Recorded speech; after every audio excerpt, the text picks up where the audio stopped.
programação, como eu imaginei, eu acho que agora a gente pode partir diretamente para a apresentação da Juliana Franco, que é doutoranda em estética pela Unicamp, né, sob orientação da professora Thaisa, e a Thaisa Palhares, que, entre várias outras coisas, falou para eu apresentá-la como professora de estética do Departamento de Filosofia da Unicamp. Então, o título da fala delas, eu vou pegar aqui rapidinho, é a crítica de Gilda de Mello e Souza. Elas vão apresentar o trabalho juntas, e às 2h30 a gente vai ter o trabalho da Alexia, vou apresentá-la na ocasião, e depois dessas duas apresentações é que a gente abre para debate, tá bom? Então, passo a palavra a vocês duas agora. A Juliana que vai começar, né? Isso, obrigada, Alessandra. Vocês me ouvem bem? Tá tudo certo? Tá bom. Então, eu vou pedir licença para ler, eu me sinto mais à vontade assim, mas qualquer coisa vocês interrompam, por favor.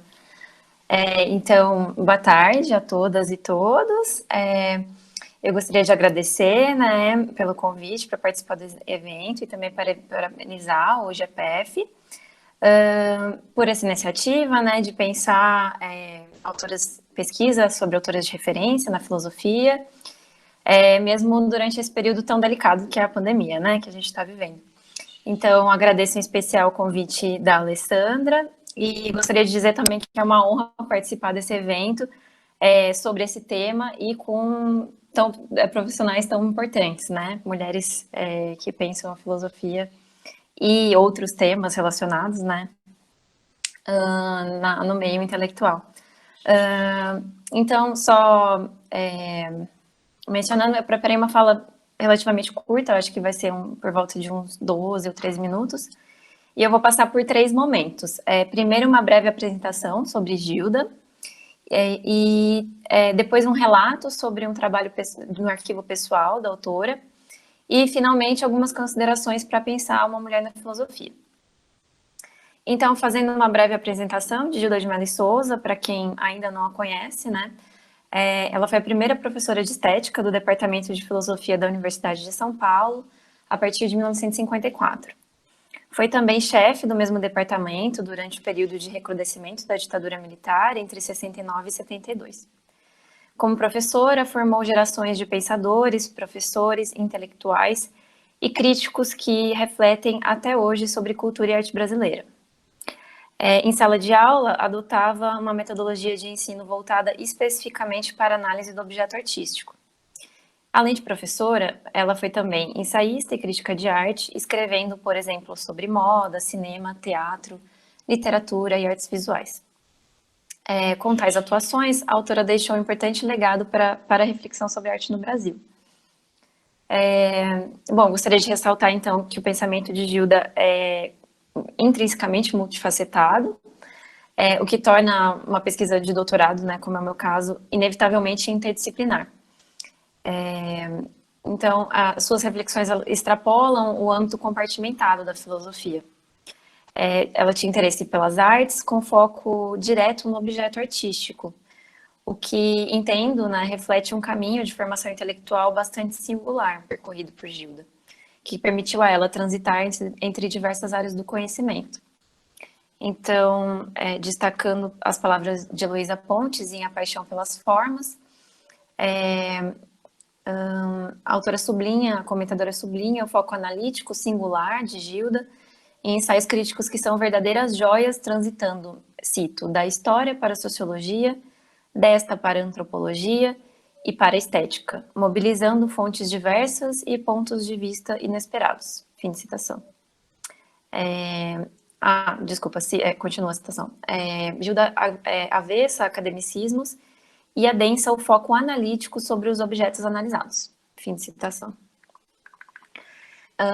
Creio que é imprescindível mencionar também a sua tese de doutorado, A Moda no Século XIX, publicada em 52, cuja importância é trazer justamente a moda como um objeto de estudo, algo quase inédito no Brasil do século XX. através de um método específico de análise. A autora atribui a seu orientador a sugestão do método de análise desse tema, que o método é chamado de sociologia estética, justamente. Com Regina Bastide, seu professor, Gilda teria aprendido a direcionar um estudo empírico, que é a vestimenta do século XIX, por meio de croquis e fotografias, vinculando ao estudo teórico, com extensa revisão bibliográfica sobre literatura, sobre esse tema, né, em literatura inglesa e francesa. Assim, Gilda de Melo Souza desenvolveu seu método crítico, absorvendo e relativizando as teorias europeias na análise da moda e de outras artes, oferecendo enfoque atento às imagens, às formas, ao movimento e ao gesto. É importante lembrar ainda que, desde a juventude, Gilda participou do Grupo Clima, quando já mostrava interesse pelas artes através do viés da crítica. Seus primeiros projetos intelectuais se encontravam em um âmbito híbrido do conhecimento, o que permitiu novamente a ela mesclar estética e sociologia, por exemplo. Então eu tomo esse gancho para passar para um breve relato do meu trabalho no arquivo, do IEB. Então, acredito que grande parte desses traços que se encontram em seus ensaios críticos podem também, de alguma forma, ser vislumbrados através da leitura de seus cadernos de estudo. Eu passei por uma experiência de trabalho voluntário nos arquivos pessoal de Gilda e Antônio Cândido, que se encontram sob a guarda do Instituto de Estudos Brasileiros da USP. Como contrapartida de uma colaboração voluntária no projeto de organização dos acervos de Gilda e Antônio Cândido, que é coordenado pela Laura Escorel e pela Elizabeth Ribas, às quais eu sou muito grata pela oportunidade de poder ter trabalhado no arquivo. Com isso, eu tive a oportunidade de consultar os documentos que se relacionavam com a minha pesquisa. E também, além disso, porque eu acabei descobrindo os cadernos, né? Eu não os conhecia antes, não tinha notícia deles antes.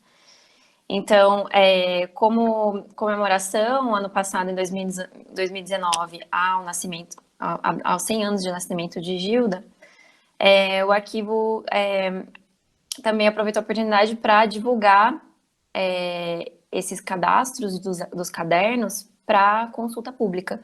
Então, aproveito para mencionar aqui, para quem tiver interesse e curiosidade de acessar, o cadastro dos cadernos já está disponível, inclusive descrito por anotação. Então, é possível entrar em cada anotação que Gilda fez nos cadernos. Mas, infelizmente, ainda não dá para consultar presencialmente por conta da pandemia, né? E, bom, né, no catálogo eletrônico a gente pode encontrar, por exemplo, cadastros de cadernos datados da década de 80 até o início dos anos 2000. São no total 16 cadernos, contendo cerca de 3 centenas de anotações. Eles trazem notas de temas variados, que vão de registros de caráter pessoal a cantigas, passando por histórias familiares e listas de genealogia. Há ainda traduções de poemas e breves reflexões sobre arte. No arquivo encontram-se não apenas as obras publicadas, né, mas também as reflexões teóricas a partir de fragmentos. Breves anotações repetitivas, bastante repetitivas em alguns momentos, mas também de reflexão teórica, né? Essas anotações parecem marcas do seu processo de pensamento, como um espaço de não acabamento ou um espaço do talvez. Aqui eu tomo as palavras de Cecília de Almeida Salles, como um espaço do provisório, sem tanta preocupação com o rigor formal e acadêmico, mas com registros de tentativas, dúvidas e esquecimentos. Essas anotações constituem um universo plural, cujo conteúdo reflete interesses intelectuais de tons muito particulares. Um exemplo que eu gostaria de citar, que eu acho interessante, é, por exemplo, o seu interesse na vida e obra de Mário de Andrade, que atravessa desde questões que vão do universo familiar até preocupações artísticas e teóricas. Esse trabalho no arquivo, contando também com a reflexão compartilhada com colegas de diversas áreas do conhecimento, podem levar ao que Valnice Galvão nomeia de A Palavra Afiada, como a importância do pormenor significativo para Gilda, o que pode ser levado em consideração não apenas para a análise dos objetos artísticos, que Gilda de Mello e Souza elabora, mas também para as leituras de seus cadernos, e de modo geral também para sua obra. Assim, seria possível pensá-la, então, a sua obra, né, como um testemunho, como já aponta Heloísa Pontes. Sua obra teria a peculiaridade de ser perpassada pela experiência feminina de uma geração que viveu num momento histórico desafiador de, cito, reorientar o seu papel social, encarando a profissionalização e ingressando na sociabilidade universitária.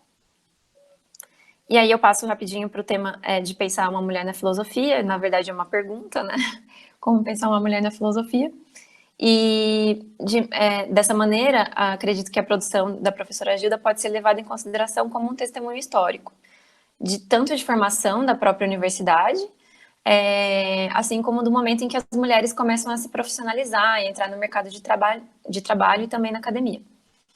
Nesse sentido, é possível questionar o que significou ser uma das poucas mulheres no campo filosófico que seguiram a carreira acadêmica, né, que seguiram a carreira como professora, porque, como o Gilda mesmo relata, né, muitas das mulheres que ingressaram nas primeiras turmas da faculdade acabaram desistindo, tanto no decorrer do curso quanto depois, né, muito poucas se profissionalizaram e atuaram na área.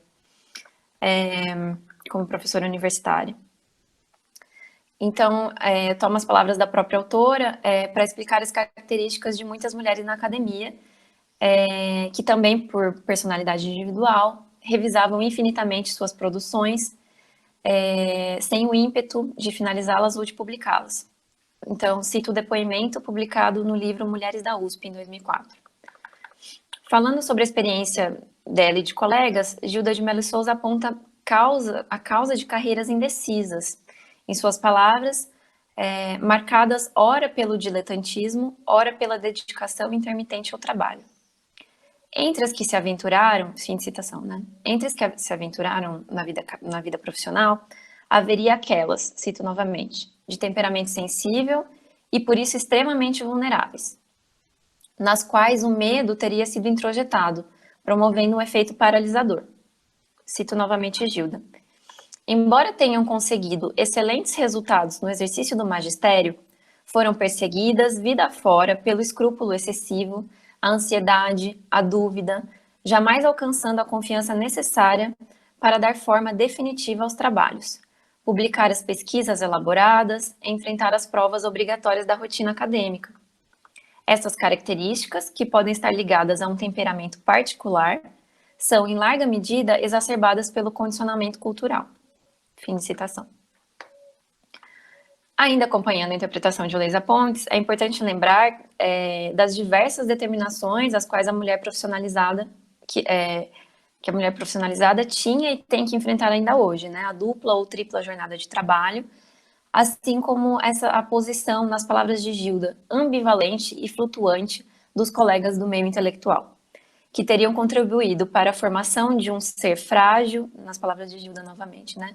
Um ser frágil, tímido, dividido entre a revolta e o medo, o desejo de afirmação e a dolorosa consciência do empecilho. Fim de citação.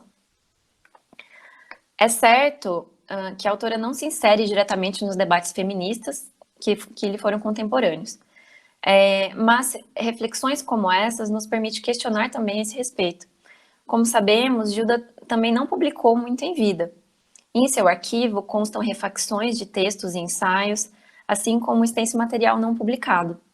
Ainda assim, foi pioneira como ensaísta e professora. Portanto, o trabalho intelectual da autora é marcado por um ponto de vista que pode expressar as tensões vividas pelas mulheres de sua geração. Refazendo esse percurso, é possível compreender como a autora entrelaçou ao âmbito científico o universo feminino, por exemplo, mesclando estética e sociologia, e como questionou ao mesmo tempo preceitos intelectuais e institucionais enquanto aluna, professora e pensadora. Dessa maneira, o estudo sobre Gilda pode ajudar a compreender a posição da mulher na filosofia do Brasil, aquela que não está entre os grandes homens do cânone, mas que ocupa, às vezes, o lugar do cotidiano, do feminino e até mesmo do familiar. Mas pensando isso, esses traços não como deméritos, mas sim como uma posição metodológica adotada pela própria autora, a qual se coloca em contraposição, por exemplo, à estética rica europeia. Assim, seria possível, juntamente com Gilda de Mello e Souza, assumir, valorizar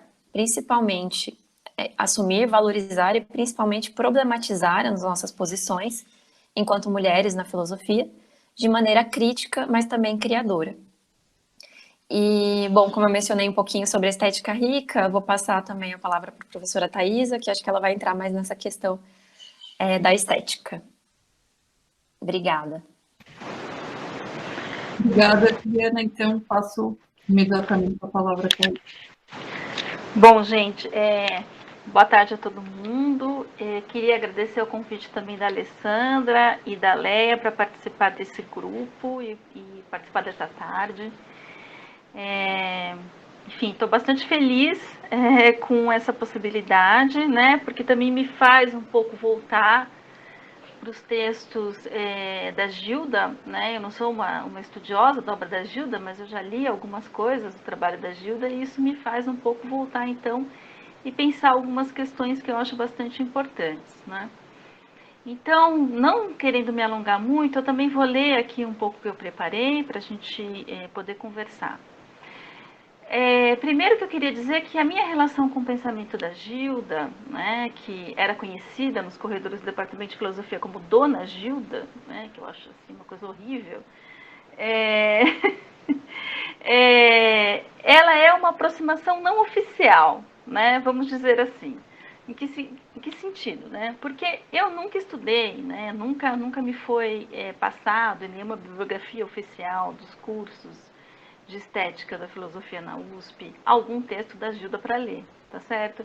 Eu fiz filosofia entre 96, né, o curso mesmo eu fiz entre 93 e 97. Então, no meu período de graduação, eu nunca tive contato, né, com o pensamento da Gilda oficialmente, né, por meio de uma formação. Eu ouvia falar da Gilda muito por conversa de corredor, né, e para um grupo de alunos, né, que é um grupo de alunos, uns alunos que davam filosofia, que estavam interessados em pensar a questão da literatura e da arte brasileiras, né.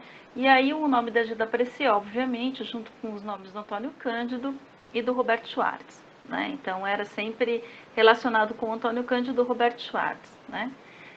Bom, o que isso quer dizer? Eu fico pensando hoje em dia, né? Porque eu demorei tanto tempo para ler a Gilda e por que eu fui a ler a Gilda muito tempo depois, quando eu fui estudar um pouco mais de pintura e de arte brasileira, né?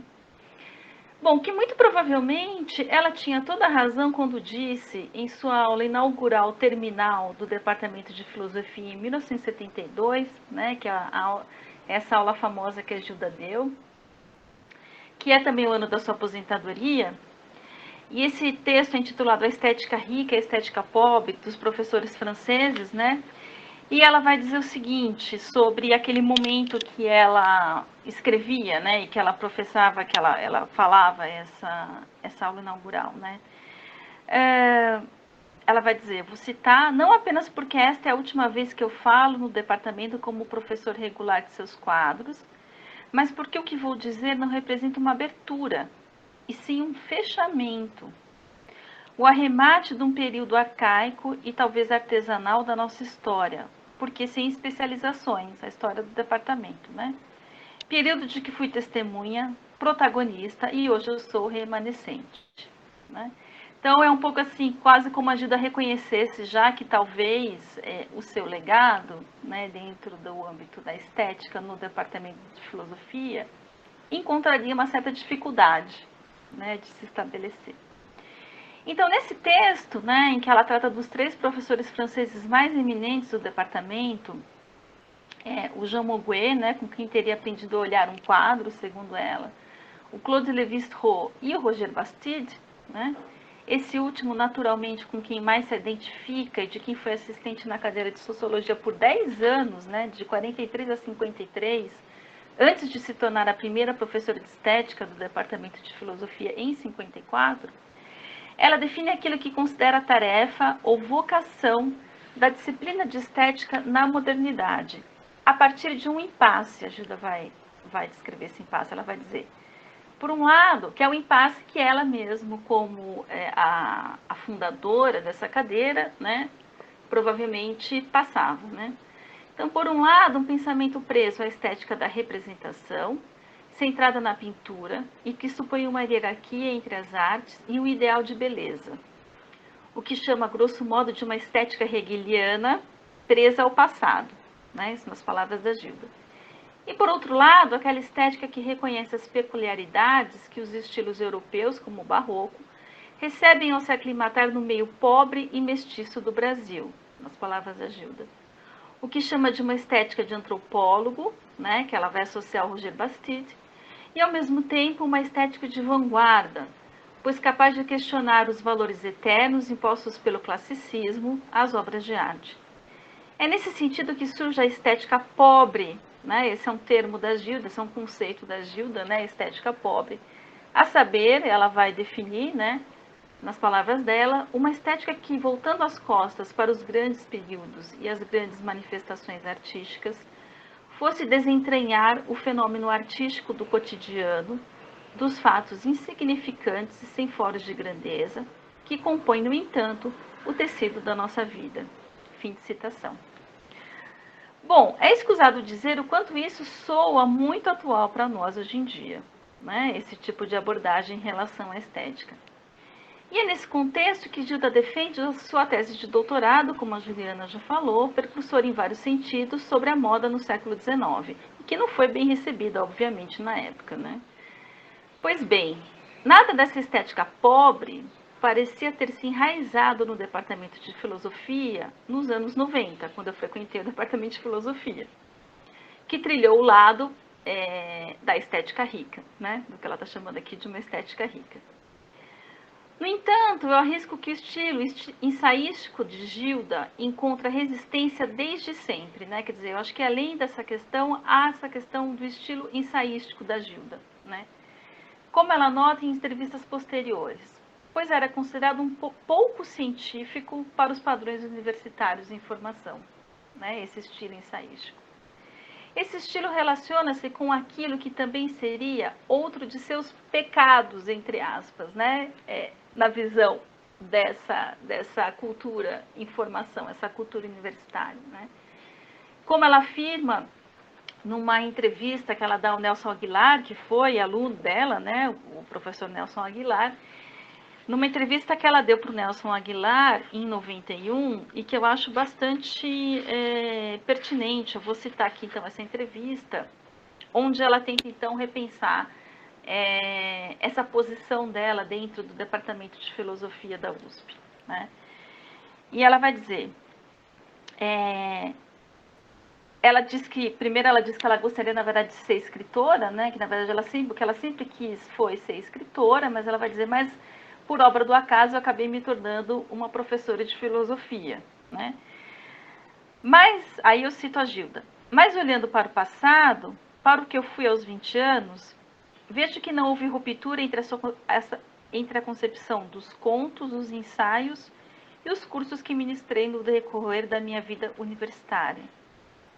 Acho que é o mesmo temperamento, avesso ao pensamento abstrato, que se expressa nesses três níveis: a mesma percepção das coisas, concreta, presa ao detalhe sensível, à minúcia, ao poder impregnante das imagens visuais. Bom, para Gilda, seu interesse pela estética, então, está fundamentalmente ligado, me parece, né? Como eu já disse, eu não sou ainda uma grande especialista ainda no pensamento da Gilda, mas me parece que ele está fundamentalmente ligado à percepção dos objetos e das situações as mais particulares. O que eu diria que seria quase uma apreensão carnal do mundo, sensorial, uma confiança no visível, né, que Gilda atribuía à sua experiência de infância na fazenda Santa Isabel, em Araraquara. Isso é muito interessante, porque num dos relatos, numa das entrevistas que a Gilda dá, ela vai dizer que mais importante do que a experiência que ela teve vendo as pinturas, né, europeias, né, quando ela já era mãe, né, que foi a primeira vez que ela viajou para a Europa, acompanhando o Antônio Cândido, ela diz que o mais importante para ela era a experiência que ela teve, né, visível e sensível, né, na infância dela em Araraquara. Então, é muito bonito, assim, ajuda a falar isso, eu acho. Então, seus cursos eram, então, marcados pelo contato direto com as obras de arte, como a Juliana já disse, e ela exigia dos alunos um esforço analítico, né, dos objetos. Esse estilo de ensinar, aliado à sua escolha por tratar o período histórico conhecido como modernidade, né, no Brasil e no exterior, que era o recorte histórico, né, me parece, dos cursos de estética que ela ministrava, colocava numa posição que ela vai chamar de levemente deslocada no departamento de filosofia, de uma maneira muito sutil e muito fina, né, levemente deslocada no departamento de filosofia desde sempre, né? Logo, seu ensino de estética não estava baseado na análise textual dos clássicos da disciplina, como, enfim, eu acredito que acontece até hoje, que ela naturalmente conhecia muito bem, mas estava mais próxima da atividade da crítica de arte, que ela definia como uma forma de desentranhar o sensível, né? Então, isso me parece, essa consciência desse deslocamento me parece bastante interessante.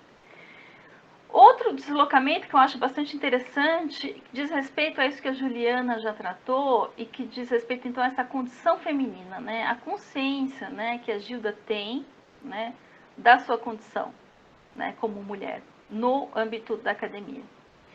Então, um outro dado que surpreende é a consciência clara e evidente que tem de sua condição de mulher e intelectual na sociedade e na academia.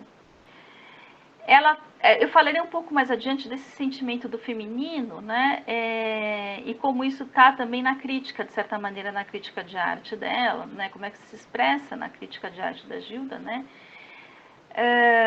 E ela tem, porque me parece que ela tem um interesse em desvendar esse universo, né, esse universo desse feminino que acompanha seu trabalho intelectual.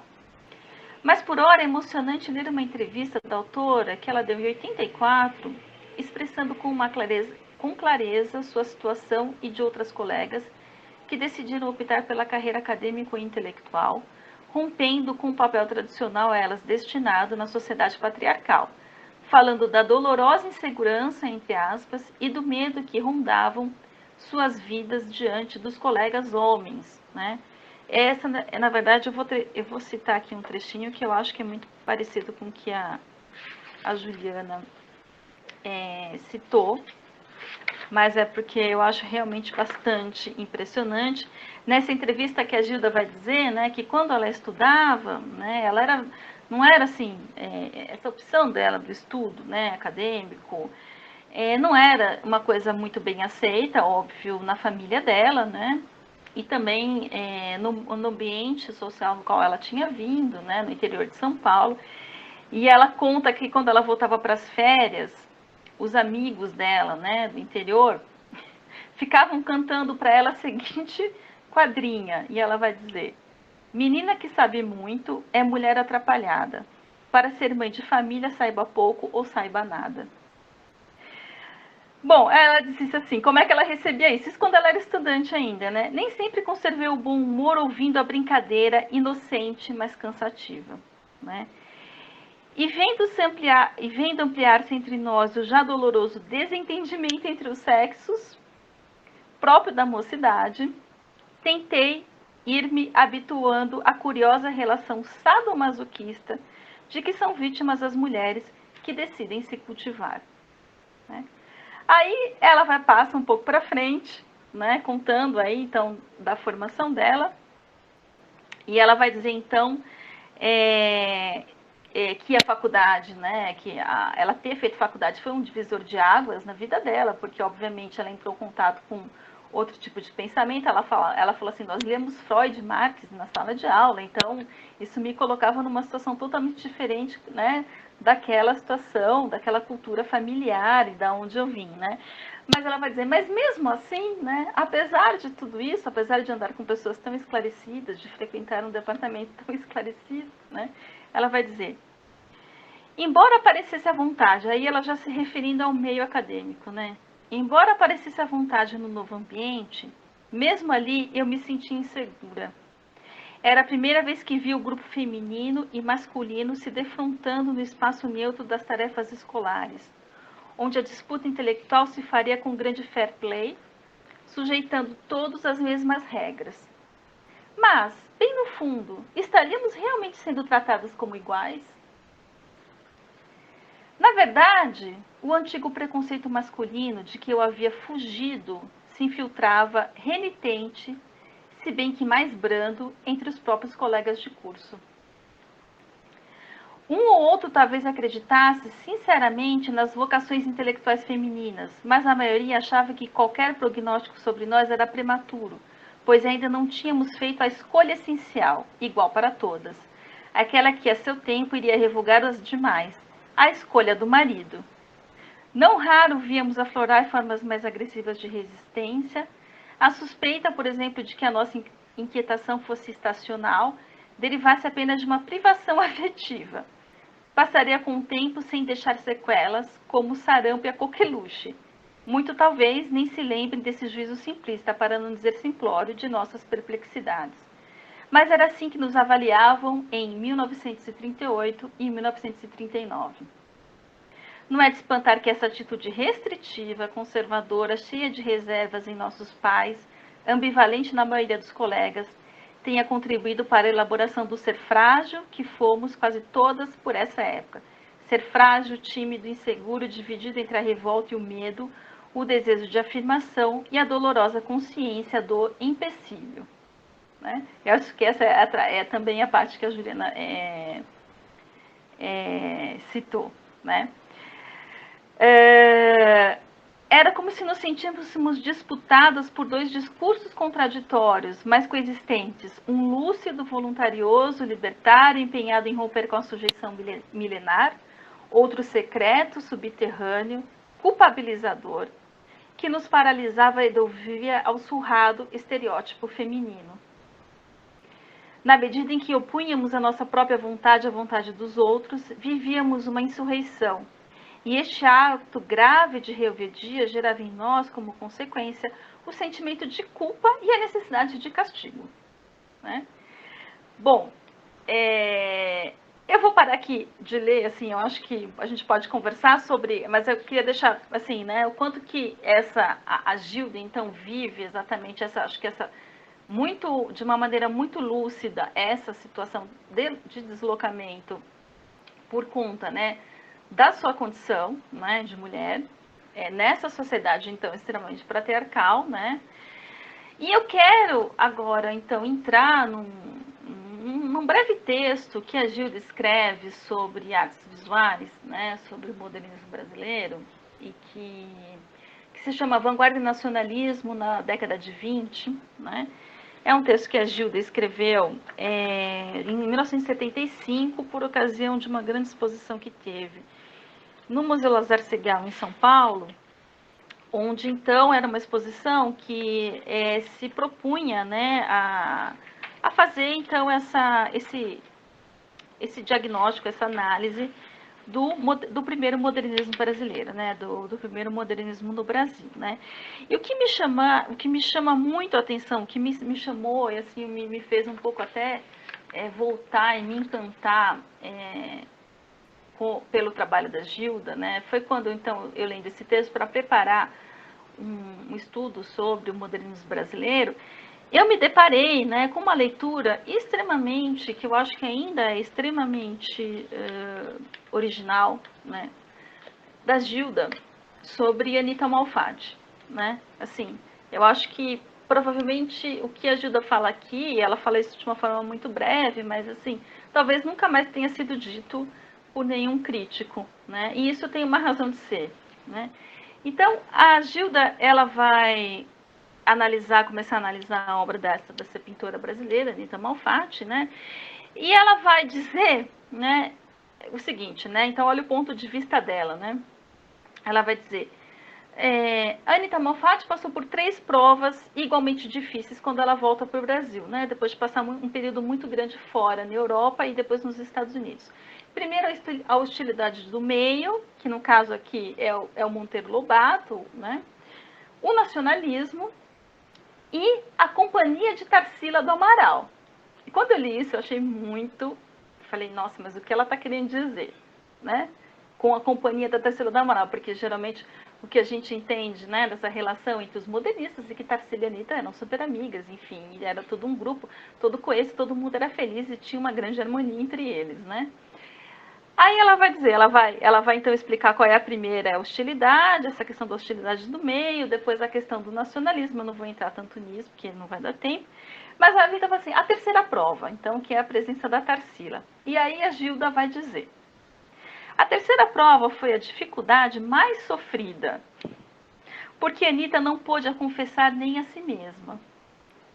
Até agora ninguém a mencionou porque, como os demais setores da cultura, a crítica reflete a visão masculina e estabelece de antemão a importância dos motivos, esquecendo na sombra os que reputa insignificantes. No entanto, não é difícil avaliar o que terá sido para Anitta o confronto diário com a beleza de Tarsila. É falso racionalizar, dizendo que ela era uma artista de prestígio e lhe bastava a admiração que os modernistas votavam à sua arte. Acaso manifestavam a Tarsila um interesse estritamente artístico?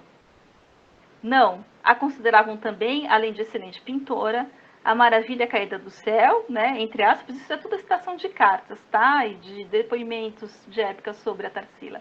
A caipirinha vestida de poiré, deusa, senhora do equilíbrio e da medida, inimiga dos excessos. Para a moça feia e sem afeto amoroso, o que teria sido mais traumatizante?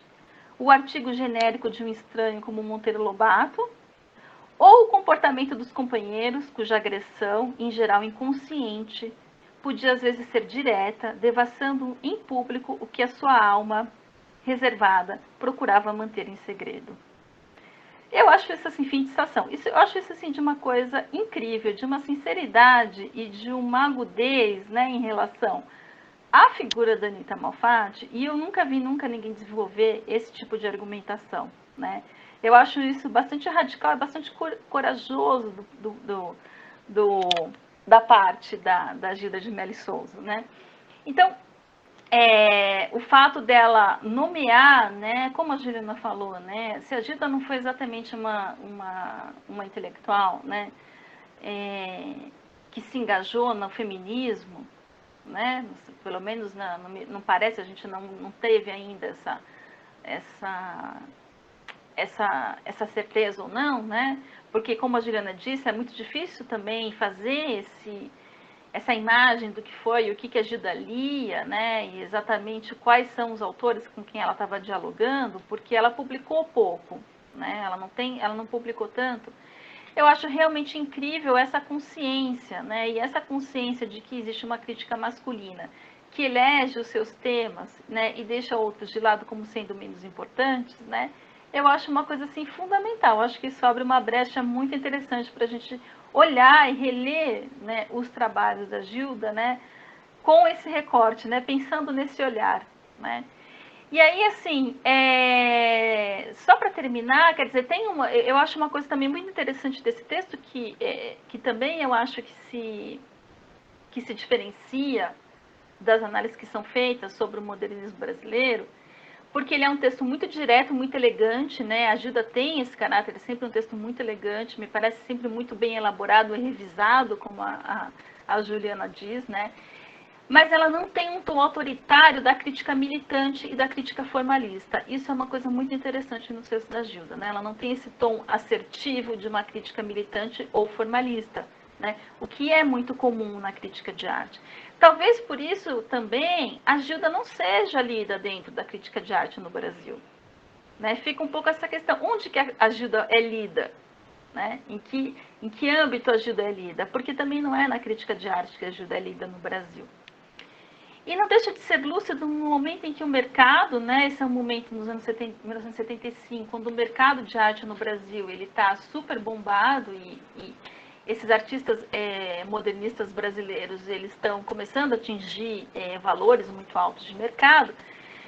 Então, não é à toa, então, que no momento onde o mercado glorificava os artistas modernos, né, a Gilda faz uma análise bastante, assim, sincera sobre eles, né, e ela vai dizer, por exemplo, que a Anitta e o Di Cavalcante, que tinham personalidades mais fracas, ela fala isso, se deram melhor com a questão do nacionalismo, né, enquanto a Anitta Malfatti e, por exemplo, o Ismael Neri, que eram, mas principalmente a Anitta Malfatti, que tinha uma obra com um caráter de uma problematização, um questionamento pessoal muito mais forte do que o da Tarsila do Amaral, né, tenha se dado mal com o nacionalismo, e óbvio que a Anitta Malfatti, ela tem uma obra que é muito irregular, né, e que começa a ser muito irregular exatamente depois quando ela chega do Brasil, né. Então, o melhor da Anitta Malfatti é produzido fora do Brasil, né, e não quando ela chega no Brasil. Então, ela faz uma análise, por fim, ela acaba fazendo uma análise um pouco de como esse nacionalismo também, ele não foi bom, né, para a arte brasileira. Esse tipo de visão da Gilda, eu acho, assim, bastante interessante, assim, também acho bastante original e, enfim, é algo que eu acho que deveria ser considerado, né, e que eu acho que destoa bastante desse tom da crítica de época, né. E por fim, então, a Gilda chega a falar em alguns momentos, a Juliana também já comentou um pouco sobre isso, né? Em algo do que seria uma visão feminina, né? Da crítica, né? Desse olhar da crítica. E que eu acho também numa entrevista ela vai dizer o seguinte, né? E aí também um pouco se diferenciando da aproximação que o Antônio Cândido tinha ao pensamento do Mário de Andrade, né, que a gente sabe é importante para os dois, tanto para a Gilda como para o Antônio Cândido. E ela vai dizer o seguinte: eu nunca tive uma adesão como a de Antônio Cândido, que passou a adolescência com a mania de Macunaíma. Tenho a impressão de que o que me conquistou foi uma relação mais reflexiva. Uma das teorias antes do meu livrinho é que se tratava de bricolagem. Ainda acho que é a melhor definição. Um todo feito de pedacinhos retirados da obra de outros, historietas formando uma imensa colcha de retalhos. Penso também que é uma forma de compor feminina, ou seja, né, se referindo à forma de composição do próprio Mário de Andrade. Justamente uma das coisas que tenho dentro de mim é que a cultura feminina, como a cultura da fazenda, são culturas de sobras, de restos e de pedaços. Quando você mora na fazenda, vive do que sobrou, do que foi guardado e armazenado. Em grande parte, o que Mari chama de rapisódia popular é apanhar os pedacinhos e compor o todo. Né? Fim de citação. Mas, assim, eu acho... só queria um pouco, então, aí, repetindo o que a Juliana já falou, né? Pensar como é possível a gente pensar nessa ideia de uma cultura de sobras, de restos e de pedaços, né? E talvez um dia associar isso com esse olhar muito particular que a Gilda, por exemplo, faz de uma artista, né, por exemplo, como a Anitta Malfatti, né? Meio um pouco considerando, trazendo à luz, diremos assim, aquilo que na verdade que ninguém diz, né? Aquilo que tem uma importância, né? Aquilo que forma, né? Aquilo que determina o destino também de um artista, né? Mas que ninguém é capaz de dizer, né?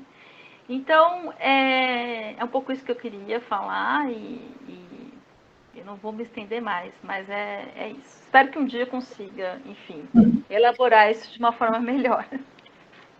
Muito obrigada, as duas. Eu acho que, enfim, essa dimensão do feminismo, né, também ela tem várias camadas, porque, para mim, o livro da Gilda sobre moda teve um impacto para pensar. Eu lembro que pouco depois de ter lido, teve uma grande discussão sobre o dinheiro, se dinheiro da Secretaria da Cultura deveria ser destinado ou não à moda. Tudo bem que era um grande cara da moda, etc., mas, assim, essa era a discussão. Se moda era comparável às artes visuais, por exemplo, né? Mesmo. Sim. E o livro da Gilda nos convence de que sim, e é mesmo, né? Porque era um lugar que estava reservado às mulheres e que elas usavam a criatividade de uma forma impressionante. Então, ela não era feminista, assim, nesse sentido engajado, mas o impacto é enorme, né? Uhum. Exatamente. Eu acho que... Malfatti também, né? Eu acho que tem análises que só um olhar de uma mulher que estava vivendo opressões sabe também, né, dar luz a algumas coisas. Então, acho que o impacto é grande mesmo. É interessante. Eu acho que é um pouco por aí, né? Que eu acho que a gente não pode falar na Gida, pensar a Gida numa ideia de... Ela não foi uma feminista nesse sentido que a gente... É o que você falou, que a gente, né, pensa hoje. Mas não faltava consciência em nenhum momento da condição feminina dela, né? E isso eu acho que transparece muito na forma como ela faz crítica de arte. E até uma coisa que eu queria dizer, só para a gente encerrar, na maneira também como que ela não se especializa numa determinada arte, como ela passeia por todas as artes. Isso eu acho muito interessante, né? Ela não se coloca como a crítica de artes visuais, ela se dá a liberdade de passear por várias artes, né? Isso vai contra também uma certa ideia de especialização que é muito masculina, né? E que eu acho que estava colocado, por exemplo, na revista Clima já, onde cada um dos críticos falava só sobre um assunto. É verdade. Né? Você tinha o Lorival falando de um assunto, o Otávio Cândido de outro, né? Então, assim, a Gilda não. A Gilda fala de tudo, né? Ela fala de cinema, ela fala de artes, ela fala de teatro, ela fala de literatura, né? O que eu acho que tem a ver exatamente com o que ela está chamando desse período artesanal também, né? Com essa formação artesanal ali, que ela diz que ela vivenciou, né? Que num certo momento que ela diz, antes de a filosofia se especializar, né? Você tinha muito mais interdisciplinaridade entre as áreas dentro do próprio departamento. Né? Então, eu acho que por isso que ela se vê um pouco como uma coisa que não vai continuar, né, em 1972. Ela já percebia que talvez a herança dela não ficaria nesse sentido, né, dessa... Então, enfim, eu acho tudo muito, muito instigante para se pensar, sabe? Até na atualidade do pensamento da Gilda, né?